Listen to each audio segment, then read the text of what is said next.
he's a physician. Like he really has done a lot because when I first heard about hypnosis, I was like, oh, that's like a joke. Hmm. But I didn't realize how impactful and amazing it can be. And I love that he's a doctor. So it's kind of like, okay, it has credibility. Welcome to the Plan B CRNA podcast. I'm your host, Bobby Jones, and I'm so excited that you're here. The Plan B CRNA podcast is the only show made specifically for nurse anesthetists who are exploring options outside of their traditional career paths. This is the place to expand your mind and your goals as we uncover new ways to produce side income together. Join me for some honest, unscripted discussions with other CRNAs who are transforming their financial lives. This episode is brought to you by On-Call Capital. On-Call Capital is dedicated to educating CRNAs and other healthcare providers about investing outside of the traditional stock market. On-Call Capital also provides opportunities for you, yes, you, to create passive income and generational wealth while also lowering your taxable income through investments in the apartment and alternative investment spaces. If you haven't hit subscribe yet, make sure you do that right now so that you don't miss an episode. Thanks so much for joining me today. And now, on with the show.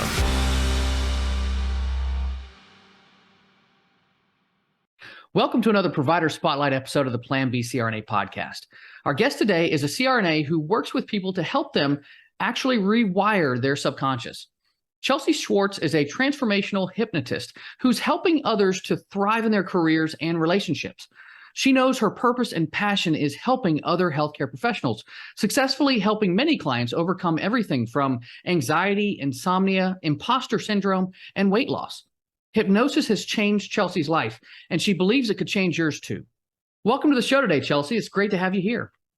Thank you so much for having me. I'm excited to be here. Absolutely. Well, this is one I've been looking forward to because I don't know much about this topic. So if you would, let's just start at the beginning.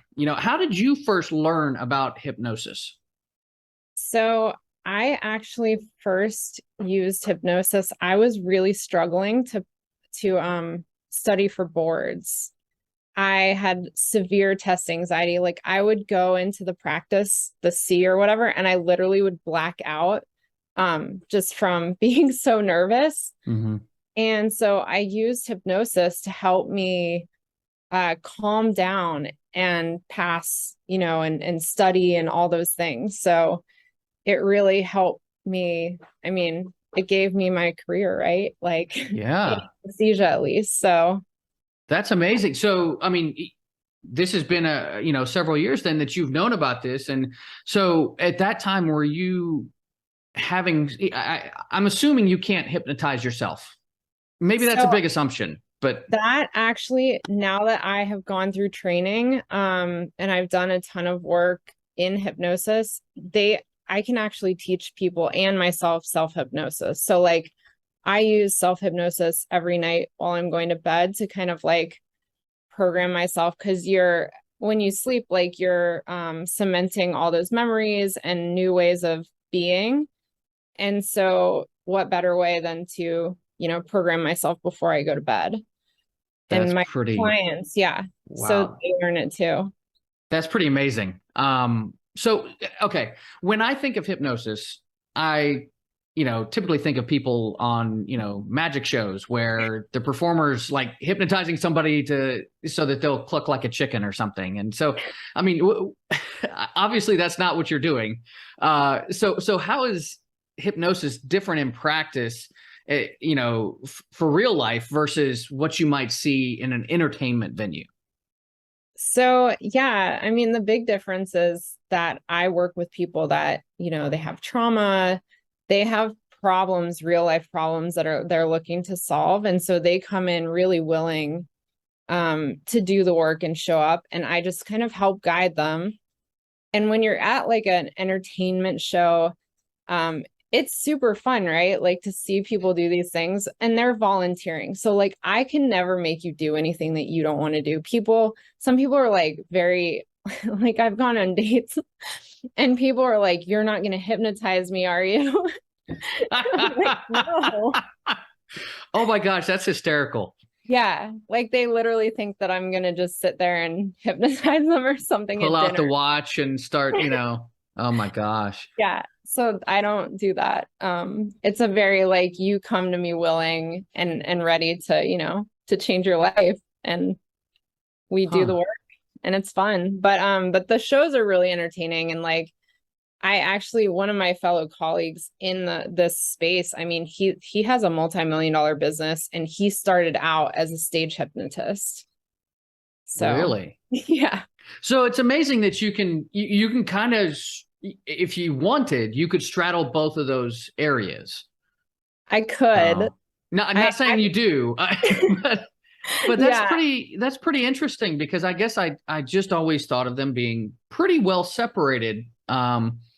So that's just fascinating to me. Yeah, and I've actually kind of toyed around with the idea. There's another CRNA on Instagram that I'm friends with, and he was like, "Would you ever want to do this like on live and show people, showcase your skills?" And I was like, "Might be fun."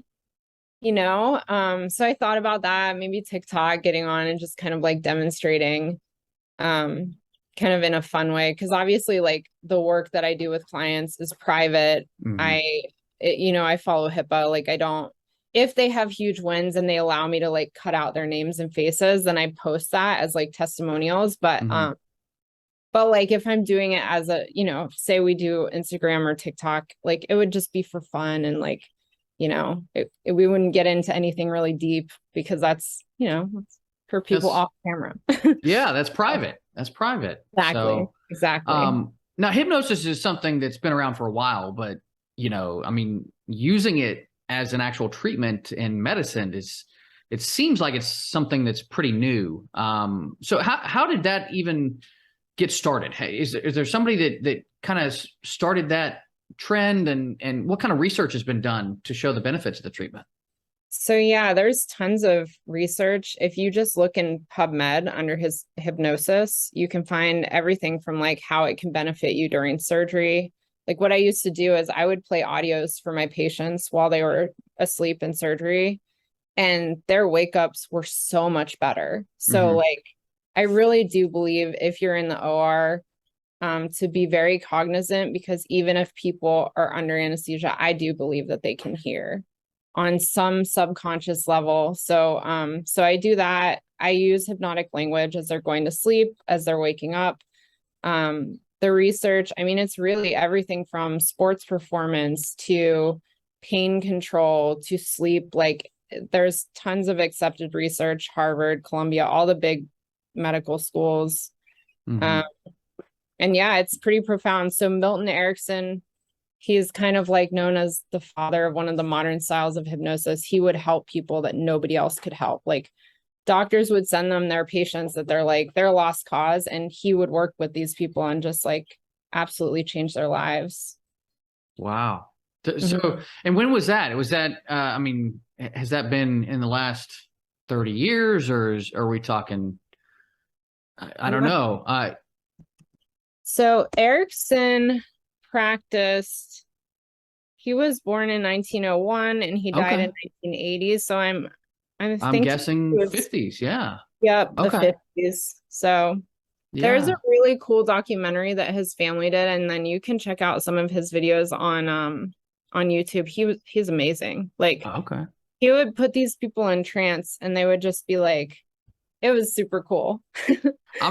So I'm gonna put that in the show notes. Maybe some links to some of those videos, or at least to Yeah. his history. I think that'd be really neat for people to be able to check out and see it in action. Like Yeah. that's because I think a lot of people have, just some misconceptions about what it looks like to undergo hypnosis. Yep. And So I that's love neat. that he's a physician. Like he really has done a lot, because when I first heard about hypnosis, I was like, oh, that's like a joke. Hmm. But I didn't realize how impactful and amazing it can be. And I love that he's a doctor. So it's kind of like, okay, it has credibility, Yeah. you Yeah, for know? sure. For sure. And I mean, and I think that's where a lot of things like this start, is by somebody saying, hey, let me give this a shot. Hmm. And, they have some credibility behind their name. Yeah. So that's how things like this get pioneered. Now, who are the people that are actually using this treatment? Is it people who have like just these severe crippling mental health issues, or is it, somebody else? I don't know. Yeah. So the second time that I really, really did some deep one-on-one hypnosis work, like before I ever got certified, I was having trouble with anxiety in the OR. I was having insomnia. And when I started doing the work, it was really like crazy because I started being way more motivated. So I was going to the gym, losing weight, getting more fit, sleeping well. Like my whole life I hadn't slept well. And then finally, and the anxiety just was gone. And so the people that come to me are typically like, they are looking to solve a major problem in their life that's holding them back, whether it's, they're not happy or they've never been happy and they don't know what that looks like. They, typically have trouble like even liking themselves. Maybe it's they want to lose weight. I had a guy one session, he lost 70 pounds. Like to this day, I'm just like, it's so cool because he sends me little updates and like he's like, I'm still going strong. And yeah. That's incredible. Yeah. So like, okay, so there's definitely benefit to this. Is it something where people, I mean, you just said this guy had one treatment with you and that changed a lot. Do people come back for multiple treatments, or is it just really on a case-by-case basis? How does that work? Yeah. So this person in particular had done a lot of work already, and he had had various sessions with other practitioners. I unlocked something that he had never kind of, I guess, focused on before. And so typically with my new clients, I'm very well versed in a multitude of styles, and like I really can get to the root of what do they need shifted fast. And so I would say like the most sessions I've ever done with anyone is like 5. Really? Okay. Yeah, it's because they kind of end up, I don't know, things sometimes too, like I tell them that they're going to be processing for a little bit. So it can take a little bit for things to click, and then things click and they'll message me and just be like, oh my gosh, I don't know what happened, but like everything is different. So, and then people that have never kind of done any of this, like I know my mentor, she actually used to be a nurse anesthesiologist as well. She's amazing. I love her. She inspires me every day. And she has had like stop smoking clients, but that like literally could not. But what was underneath was like deeper issues. Yeah. That there was a reason that they really just could not quit. Because it was either I call it like a secondary gain where they're benefiting from this behavior, even though they don't want to be doing it. Yeah. Yeah. That's interesting. So are there other treatments that you will pair with hypnosis to achieve better benefits? How would that work? So I know a lot of people are getting into the psychedelics. I think those are amazing. I don't have the PMHNP. I think that's what it is, the mental health. So I love to have people, the other thing I really like is having people go see an EMDR if they need it. Because it kind of can clear up a lot of trauma. Like I can get shifts, with conversational hypnosis really fast. But if they need additional kind of support, then I'm like, well, try this, But typically people come see me and they've been in therapy for years and it hasn't worked. So they're like, this is my last like resort. Like, I don't know what else to do. So interesting. Yeah. So, and you mentioned earlier about certification. So, what types of resources and training are out there for people that really want to learn more about this for themselves? So I trained through Penny Chase on her training. This is actually the last training she's going to do is in October. Actually, it's this month. I don't know if she even, she has like 5 spots left.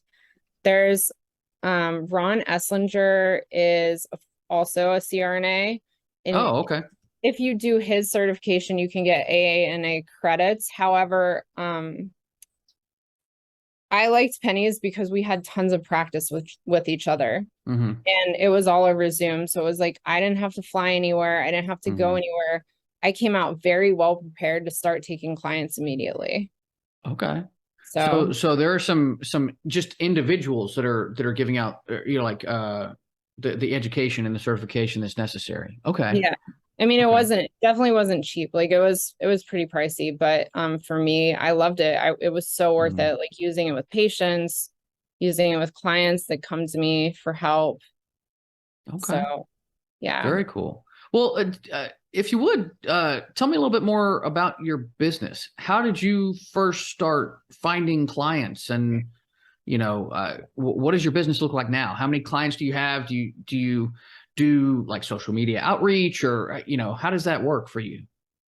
So when I first started, I definitely was like nervous to work with people. I started in person. I literally would just tell everybody what I did. My first client was so sweet and so trusting. And I helped her kind of rewire. She had like anxious attachment style. And so it was kind of destroying her relationship.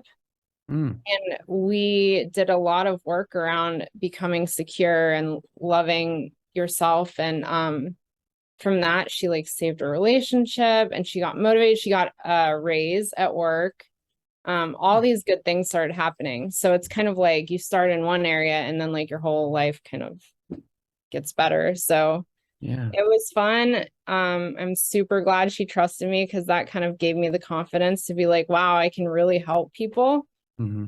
And then I just sort of people started coming to me from either referrals or like, I did a couple sessions for people with something that's called INI. So it's like I think it's an indigenous term for reciprocity. So I would do a really, kind of short session for people and they would get these results and they would tell everyone. And so Hmm. from them telling people, then more people would come to me, Yeah. paying clients. So Well, and word of mouth can be really powerful when it comes to something like this, because I mean, if it's a treatment that works, people just naturally want to tell other people about it. They want to share what's working for them if they're finding improvements in their life. So yeah, that personal testimonial is really a neat thing to have. yeah, So very yeah, cool. Well, yeah. oh, It's fun. another question that just came to mind. I didn't give you a warning about this one, so It's all good. but like, do you work with couples?